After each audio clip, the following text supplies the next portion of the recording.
Okay, so I'm back. I think I started off with getting an epidural. So yeah, I felt a sharp pain in my hip, and I could feel my legs the whole time. And then she checked me again to see how dilated I was, and that was at 225, and I was then 5 centimeters dilated. I could feel her check me the whole time, and I felt when she put the catheter in, because I had to get a catheter once you get an epidural. Also, they wouldn't let me get up the whole time. Like, when my water broke, I wanted to be able to get on the bathtub or whatever, and they told me I couldn't because my water's broken and there's a risk of bacteria, so I had to stay in the bed the whole time. So that's another reason they wanted to give me epidural. Not epidural, catheter. So I felt the catheter go in, and I told her maybe I think she should up the epidural because I can still feel everything. And they just asked me, did you feel cramps? Did I feel any pain in my stomach? Which I didn't feel pain in my stomach anymore. But it was it's a different type of feeling. I felt like I had to take a huge shit. Excuse my language, but that's what it felt like. Something was trying to come out my butt. So it still really hurted. It just didn't feel the same type of pain. So, but when I watch videos, people who go into labor don't feel anything. So she told me I was supposed to feel that, and that's how you know where to push or whatever. But as I told you guys before, Conde's cousin gave birth. She didn't feel anything. She didn't feel when the doctors put her hand down there. So I knew that wasn't right. But I mean, what am I to do? I asked her like 6 times to up my epidural, and they refused. So yeah. Let's see.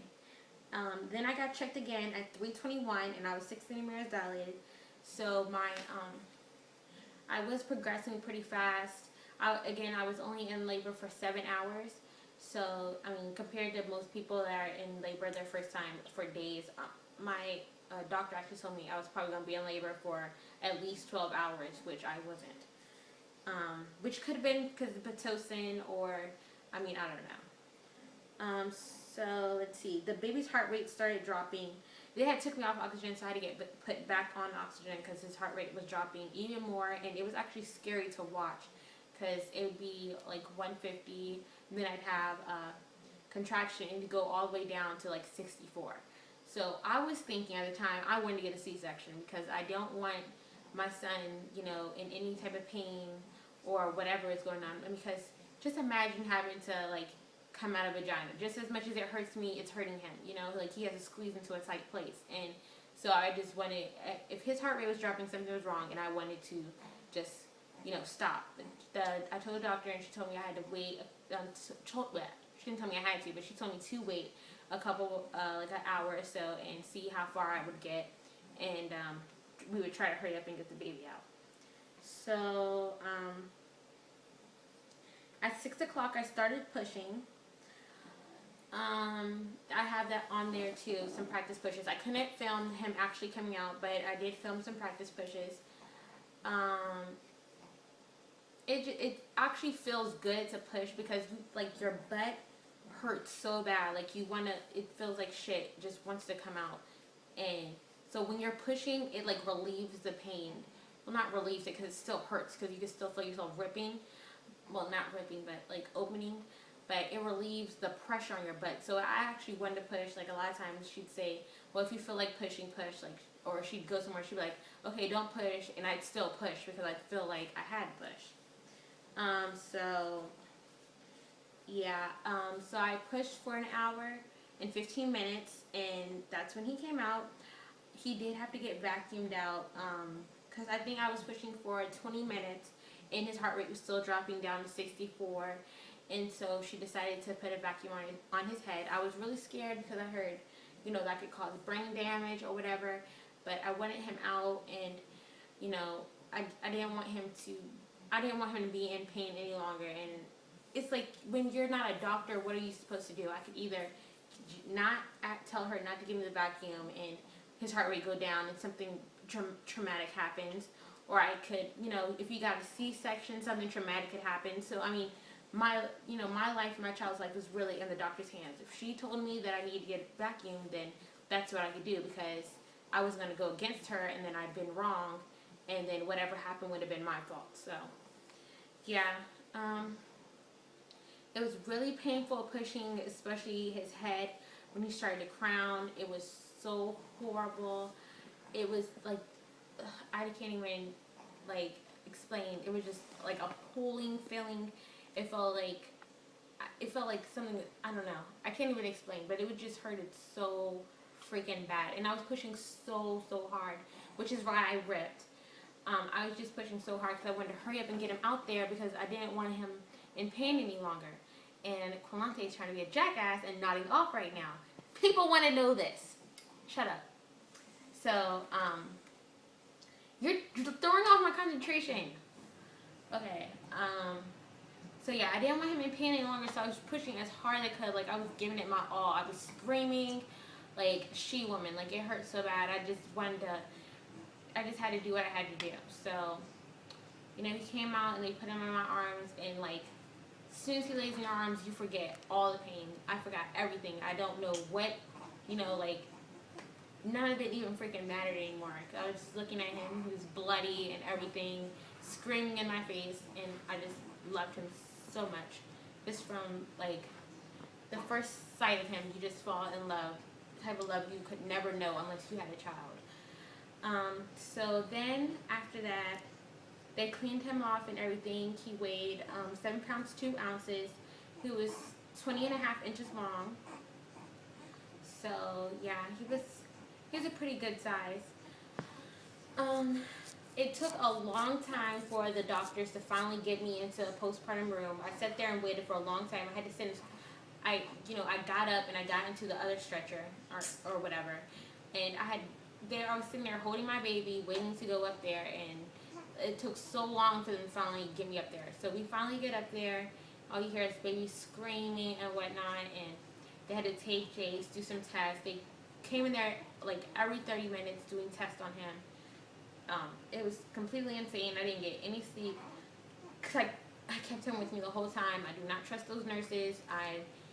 We saw what they did to those babies. Like, even when they would take Jace to weigh him and whatever, I saw them, like, he was crying. I went to a nurse and I saw him, and he was crying, and they were like laughing over him and doing the test and like taking a joke and like would stop and talk, and it was just pissing the fuck off. Like, if you could see my whole attitude when they would come in there, I'd just be like, okay, whatever, just get the fuck out, because, it was just really irritating. I was already in a bad mood, I was tired, I was exhausted, so, yeah. What else? The next day, he got circumcised. He did not cry for his circumcision. He took it like a little soldier. He did cry when he got his blood drawn, though, so... yeah, he's all over the place. He only cried for a couple of seconds, though, and he stopped crying when he got his pacifier. So we were able to take him home on the 3rd day, which seemed like it was going to take forever to go home because I hated being in the hospital. It freaking sucked. The food was good, but I couldn't sleep at all, and I was just not comfortable. I just wanted to go home. I mean, you're bloody, and you're sore, and everything is just horrible. Also, I forgot to tell you guys about my stitches. My doctor told me she didn't fucking know, pretty much. Because I saw her down there, she did at least 8, loops. But she said it's just one long, continuous stitch. I don't know what the fuck that means. So, whatever. It was a lot of stitching in there. But, so yeah. So you have to wear this really thick pad, like, it's like this long. Like, no joke, it's this long. I don't know what people are talking about, those little small pads. I didn't have that. Pad was like this long. And then we had to put an ice pack on top of that, which is like this. And it was thick, and it was really cold, and some people, say that it's calming to them. I personally did not like it. It was very uncomfortable to sit down. You also had to put these little wet wipes on it. You put those on there, and then there's a spray that you get that you spray down there. It's for pain or whatever. And there's also a little squirt bottle that you fill up with water, and you squirt down there, and then you pack, and you squirt or whatever. So, I mean, just doing that whole routine was really uncomfortable. It was just really, like, I didn't want to do it anymore. I hadn't had a period in so long. I wasn't used to that. And especially doing it in the hospital, I just wasn't comfortable. Then when I got home, they gave me a sitz bath that I had to sit in. You're supposed to sit in for 30 minutes every day. I think 3 times a day. It's just hot water. You put it in. It looks like a little baby's potty. What it's called? A potty, I guess. Whatever. And you put it on top of the toilet, and you fill that up with hot water. And there's a bag connected to it that you fill that up with hot water, and there's a little switch, and you would sit in there, and then when the water started to get cool, you switch it, and the warm water from the bag would flow, and I guess it's supposed to clean you out or whatever. Also, because I think I was allergic to the epidural, I had a fever right after I gave birth, and I was sick. I wasn't feeling well at all. Which I looked up some stuff, and since I did feel everything during labor, it's probably I was allergic to the epidural. So when I got home, I was still allergic. I was still like having reactions to it. I was still sick. I was still weak. So it was hard for me to take care of him, for me to get up and stuff. So good thing Quante and my mom was here. They helped out a lot. Also because I think I told you guys this already, but because I did have a fever and I was sick, I could not breastfeed, which means he would not latch on afterwards. Because you're supposed to breastfeed as soon as they come out, and I couldn't because I had a temperature. So when it was time for me to feed him, he would not take my boob. He would not latch on, and then I would pump, and the little bit of milk I would get would not be enough for him because by then he was drinking a full 2 ounces. Even though the doctor said he's only supposed to drink 15 milliliters, my child never drunk that little bit ever. Even when he was 1 day old, he was drinking a whole ounce of milk, and he did not throw it up. He took it like a soldier. So I don't know what they're talking about with 15 milliliters. Let's see. I'm trying to make sure I didn't forget anything. His stitches healed pretty well. I mean, not his stitches. His circumcision healed pretty well. You just put Vaseline on the tip, and you'd have this cotton mesh type thing that you'd put on there, and to keep it from sticking to the diaper. And it was fine. And after I think like a week, it was completely fine. I just put regular Vaseline on there, and after like a week after that, I didn't have to put anything on there, and it was fine. His belly button came off, and his umbilical cord fell off after a week. So yeah, it took me a while to heal. The stitches, I was in pain for a long time. I couldn't walk right. Like, if you saw me walk, it would look like I was in pain. Like, my cooch was hurting because it was. And, so yeah. I bled for, like, and he just threw up everywhere. Okay, so I'm going to cut this short, you guys. So, yeah, that's pretty much it. And I will talk to you guys later. If you have any questions, please leave them in the down bar, or you can message me. Goodbye.